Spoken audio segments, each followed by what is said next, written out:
In 1942, Nazi Germany controlled much of the European continent. Meanwhile, across the Atlantic, 130,000 people, including scientists, engineers, and construction workers, with a $2 billion budget, were engaged in a secret project that would forever change the world. Most of these workers were unaware of the project's ultimate goal due to the high level of secrecy. This initiative would become known as the Manhattan Project, a program focused on the research and development of the first nuclear weapons. From 1942 to 1946, the project was led by Major General Leslie Groves of the U.S. Army Corps of Engineers, while nuclear physicist J. Robert Oppenheimer was the director of the Los Alamos laboratory that designed the bombs. Groves and Oppenheimer decided that for security reasons, they needed to establish a centralized, secret research laboratory in a remote location. This would become known as Project Y. Oppenheimer favored a location in New Mexico, at a site he knew well. A flat mesa near Santa Fe, New Mexico, which was the site of a private boys' school. The Los Alamos laboratory was built on the site of the school, taking over some of its buildings. At the Los Alamos laboratory, Oppenheimer gathered the best physicists of the time, calling them the luminaries. Initially, the team at Los Alamos focused on creating a plutonium-based gun-type fission weapon nicknamed Thin Man. However, by April 1944, they realized that this type of plutonium had a high rate of spontaneous fission due to plutonium-240, which could trigger a premature detonation. Oppenheimer then reorganized the laboratory and orchestrated a successful effort on an alternative design proposed by John von Neumann, an implosion-type nuclear weapon, which was called Fat Man, and a gun-type design using uranium-235, which became known as Little Boy. While the sense of accomplishment for Oppenheimer and his luminaries was significant in that their work paid off, they never knew who could be watching. Concerns about whether the complex Fat Man design would work led to a decision to conduct the first nuclear test. Prior to this test, there was also some concern among scientists that a nuclear explosion might initiate a reaction that could ignite the atmosphere.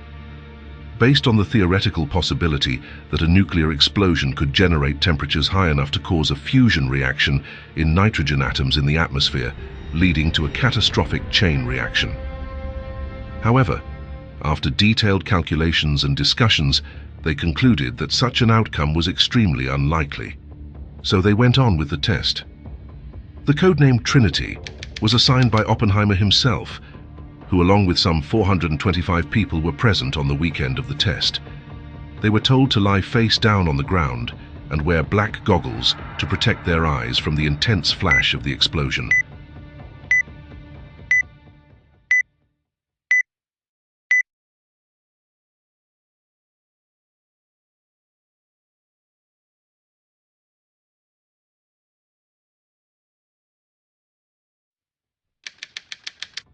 On July 16, 1945, at 5:29 a.m., the United States Army conducted the first ever detonation of a nuclear weapon.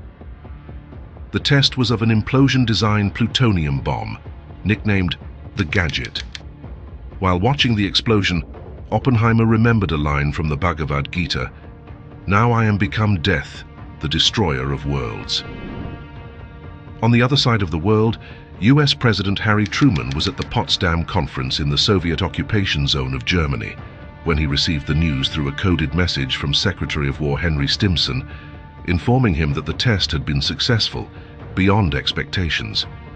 This crucial information greatly influenced the discussions at the Potsdam Conference, especially in how Truman handled diplomatic negotiations with the Soviet Union about ending the war and shaping the post-war world. When Truman informed Stalin of the atomic bomb, he said that the United States had a new weapon of unusual destructive force. But Stalin had full knowledge of the atomic bomb's development from Soviet spy networks inside the Manhattan Project, and told Truman at the conference that he hoped Truman would make good use of it against the Japanese. On July 26, 1945, the United States, Britain and China issued the Potsdam Declaration, outlining Japan's terms of surrender. The declaration came with a firm ultimatum. We will not deviate from them. There are no alternatives. We shall brook no delay. The declaration demanded the elimination of military influence in governance, limited Japanese sovereignty to the main islands, and called for complete disarmament, emphasizing democratic reforms and human rights. It also outlined terms for economic rehabilitation and the path towards a peace-oriented self-government under Allied occupation until these goals were met. The mention of unconditional surrender came at the end of the declaration. We call upon the government of Japan to proclaim now the unconditional surrender of all Japanese armed forces and to provide proper and adequate assurances of their good faith in such action. The alternative for Japan is prompt and utter destruction. American bombers dropped over 3 million leaflets describing the declaration over Japan. Even though picking up enemy propaganda leaflets and listening to foreign radio broadcasts was illegal in Japan. The terms of the declaration sparked intense debate within the Japanese government. After receiving the declaration, Foreign Minister Togo quickly convened a meeting with Prime Minister Suzuki and Cabinet Secretary Sakomizu. Sakomizu noted that there was a consensus on the need to accept the declaration. However, despite leaning towards acceptance, Togo found the terms vague regarding Japan's future government structure, disarmament processes, and the fate of accused war criminals. He also hoped that the Soviet Union might mediate negotiations with the Western allies to clarify and possibly revise the terms. However, as we will see, Togo's hope for Soviet mediation would ultimately backfire, dramatically. Shortly after, Togo met with Emperor Hirohito and advised him to consider the declaration very carefully, suggesting they delay a response until they heard from the Soviets about mediating peace. According to a foreign ministry official, Hirohito immediately expressed that he found the declaration acceptable in principle. Meanwhile, the Supreme Council for the Direction of the War met the same day to discuss the declaration. War Minister Anami, General Umezu, and Admiral Toyoda opposed accepting the declaration, argued that the terms were too dishonorable, and advised for the Japanese government to reject it openly. On the other hand, Suzuki, Togo, and Admiral Yonai were inclined to accept the declaration, but agreed that clarification was needed over the status of the emperor. Ultimately, the council accepted Togo's proposal to delay their response until they received a reply from the Soviets. Suzuki stated that the Japanese policy toward the declaration was one of mokusatsu, killing with silence, which the United States interpreted as meaning rejection by ignoring. This led to a decision by the White House to carry out the threat of destruction. In Operation Meeting House, Tokyo had already been extensively damaged by firebombing raids, which reduced its value as a target for demonstrating the power of the atomic bomb. Tokyo was also the seat of the emperor and the location of high-ranking military officers. Preserving these individuals was crucial for negotiations and to facilitate a surrender. Initially considered as a target, Kyoto was removed from the list due to its cultural importance and replaced by Nagasaki. The targets chosen for the atomic bombs were Hiroshima, Kokura, Niigata, and Nagasaki. These cities were selected because they were large urban areas with significant military facilities. Hiroshima, in particular, was a major supply and logistics base for the Japanese military. It served as a vital communications center, a key port for shipping, and an assembly area for troops. The city also housed a substantial war industry, producing parts for planes, boats, as well as bombs. So naturally, residents wondered why Hiroshima had been spared from firebombing that ravaged other cities. Some speculated that Hiroshima was being preserved for future US occupation headquarters, while others wondered if their relatives in Hawaii and California had appealed to the US government to spare the city. But Hiroshima was spared for a completely different reason. On August 6, 1945, the B-29 bomber, Enola Gay, named after Colonel Paul Tibbets's mother and piloted by Tibbets himself, took off from Northfield on Tinian, destined for Japan. Enola Gay was part of a trio that included two other B-29s, the Great Artiste, commanded by Major Charles Sweeney, which carried instrumentation, and a then nameless aircraft later named Necessary Evil was tasked with photography. After leaving Tinian, Enola Gay made its way separately to Iwo Jima to rendezvous with the Great Artiste and the Necessary Evil aircraft at 5:55 and set course for Japan. Parsons, who was in command of the mission, had witnessed 4 B-29s crash and burn at takeoff and feared that a nuclear explosion would occur if a B-29 crashed with an armed little boy on board. So he armed the bomb in flight to minimize the risks during takeoff. His assistant, Second Lieutenant Morris Jepson, removed the safety devices only 30 minutes before reaching the target area. 3 other B-29s flew about an hour ahead, acting as weather scouts.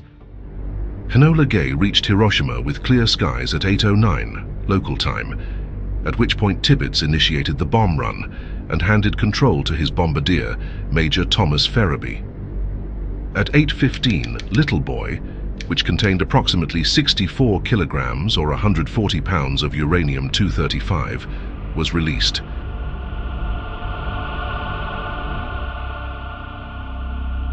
It took 44.4 seconds to fall from the aircraft, flying at about 9.4 kilometers until it detonated approximately 580 meters above the city.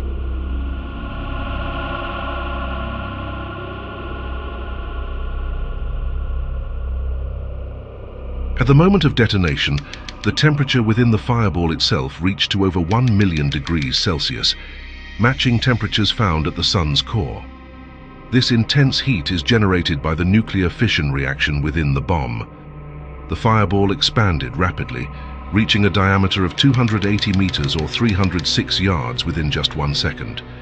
The heat rays emitted from the fireball raised ground temperatures near the hypercenter to about 4,000 degrees Celsius, which is far beyond the melting point of many materials. This immense heat caused immediate devastating fires and contributed to the widespread destruction in the city. The radius of total destruction was about 1.6 kilometers, with fires spreading over 11 square kilometers. Affected by crosswinds, the bomb veered off its intended target, the Aioi Bridge, missing by about 240 meters, and detonated directly above the Shima Surgical Clinic instead. It unleashed energy equivalent to 15 kilotons of TNT, or the simultaneous detonation of 33 million pounds of TNT. Enola Gay stayed over the target area for 2 minutes and was 16 kilometers or 10 miles away when the bomb detonated, and about 18.5 kilometers away before it felt the shock waves from the blast. Only Tibbets, Parsons and Ferriby were aware of the weapon's true nature. The rest of the crew were simply warned to expect a blinding flash and were provided with black goggles. It was hard to believe what we saw, Tibbets later told reporters. Parsons described the event as tremendous and awe-inspiring.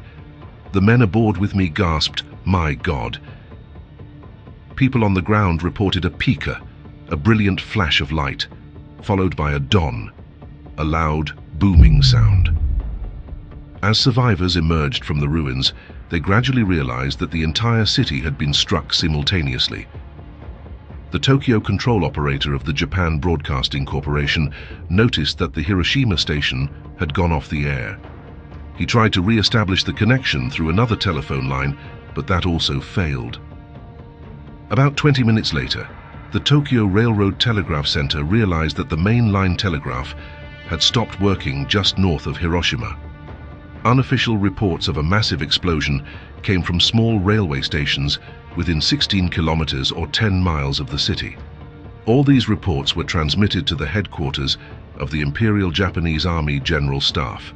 Military bases repeatedly tried to contact the Army control station in Hiroshima, but were met with complete silence. The General Staff were puzzled by this, as they knew that no large enemy raid had occurred and that no sizable store of explosives was in Hiroshima at that time. A young officer was instructed to fly immediately to Hiroshima, to land, survey the damage and return to Tokyo with reliable information for the staff. It was felt that nothing serious had taken place and that the explosion was just a rumor. The officer went to the airport and flew southwest. After flying for about 3 hours, while still nearly 160 kilometers from Hiroshima, he and his pilot saw a great cloud of smoke from the firestorm created by the bomb. After circling the city to survey the extent of the destruction, they landed south of Hiroshima. Tokyo only learned that the city had been destroyed by a new type of bomb from President Truman's announcement of the strike, 16 hours later. After the Hiroshima bombing, Truman issued a statement announcing the use of the new weapon. He stated, "We may be grateful to Providence that the German atomic bomb project had failed, and that the United States and its allies had spent $2 billion on the greatest scientific gamble in history, and won." Truman then warned Japan, "If they do not now accept our terms, they may expect a rain of ruin from the air, the like of which has never been seen on this earth." The atomic bombing of Hiroshima resulted in approximately 126,000 deaths, of which 20,000 were soldiers and 106,000 were civilians. Admiral Toyoda, the chief of the Naval General Staff, speculated that no more than 1 or 2 additional bombs could be readied, so they decided to endure the remaining attacks, acknowledging there would be more destruction, but the war would go on. This communication was intercepted by American magic code breakers. Since there was no indication of Japan surrendering, they decided to move forward with the plan to drop another atomic bomb.